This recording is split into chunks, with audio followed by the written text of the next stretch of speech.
नमस्कार. डोंबिवलीकरांसाठी एक आनंदाची बातमी आहे.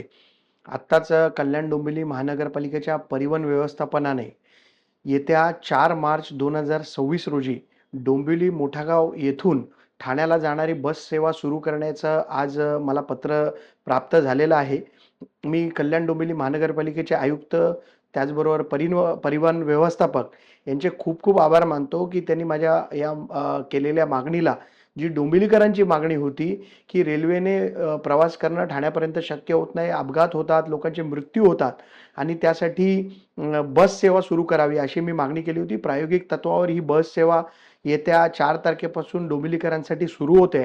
त्याचबरोबर मी माननीय प्रदेशाध्यक्ष रवींद्र चव्हाण साहेब यांचे देखील खूप खूप आभार मानतो, कारण या पाठपुराव्यामध्ये त्यांनी मला खूप मदत आणि पाठिंबा देखील दिला आणि या मागणीला यश आल्यानंतर आता येत्या 4 तारखेला या बस सेवेचं उद्घाटन माननीय रवींद्र चव्हाण साहेब प्रदेशाध्यक्ष यांच्या हस्ते होणार आहे आणि ही बस सेवा डोंबिवलीकरांच्या सेवेसाठी येत्या 4 तारखेपासून सुरू होते. याचा अतिशय आनंद मला आहे.